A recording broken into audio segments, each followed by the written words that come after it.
ଚତୁର୍ଥ ହରଭଙ୍ଗା ଲୋକମହୋତ୍ସବର ଚତୁର୍ଥ ସନ୍ଧ୍ୟାରେ ସମ୍ବଲପୁରୀ ଗୀତରେ ଝୁମିଲେ ଦର୍ଶକ।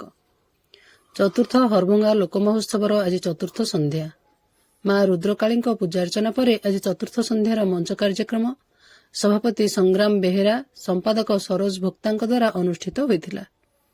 କାର୍ଯ୍ୟକ୍ରମରେ ମୁଖ୍ୟ ଅତିଥି ଭାବେ ଭାରତୀୟ ଜନତା ପାର୍ଟିର ରାଜ୍ୟ ସମ୍ପାଦକ ତଥା ବୌଦ୍ଧ ବିଜେପି ପ୍ରଭାରୀ ଶ୍ରୀ ଭଗବାନ ମହାନ୍ତି, ବୌଦ୍ଧ ବିଜେପି ଜିଲ୍ଲା ସଭାପତି ଶ୍ରୀ କୃଷ୍ଣଚନ୍ଦ୍ର ମିଶ୍ର ଏବଂ ସମ୍ମାନିତ ଅତିଥି ଭାବେ ସାଂସଦ ପ୍ରତିନିଧି ହରଭଙ୍ଗା ବ୍ଲକ ଶ୍ରୀ ରବୀନ୍ଦ୍ର କୁମାର ପ୍ରଧାନ, ଶିଶୁ ଅଧିକାରୀ ଓ ସୁରକ୍ଷା ଆୟୋଗ ଅଧ୍ୟକ୍ଷ ସନ୍ଧ୍ୟାବତୀ ପ୍ରଧାନ, ସୁଙ୍କୁଲେଇ ଗ୍ରାମ ପଞ୍ଚାୟତର ସରପଞ୍ଚ ସୁଚିନ୍ଦ୍ରା ଛନ୍ଦ ପ୍ରମୁଖ ଅତିଥିବୃନ୍ଦ ଯୋଗ ଦେଇଥିଲେ। ମହୋତ୍ସବର ମାଧ୍ୟମରେ ସ୍ଥାନୀୟ ଅଞ୍ଚଳର କଳା ସଂସ୍କୃତିର ବିକାଶ ହୋଇପାରିବ ସହିତ ଏହି ମହୋତ୍ସବ ମାଧ୍ୟମରେ ହରଭଙ୍ଗା କେମିତି ତାର ପୁରୁଣା ଐତିହ୍ୟକୁ ଫେରିପାରିବ ବୋଲି ଅତିଥିମାନେ ମତ ରଖିଥିଲେ। କମିଟିର ସଦସ୍ୟ ସୁଦୀପ୍ତ ଦୀପ ମଞ୍ଚ ପରିଚାଳନା କରିଥିଲେ।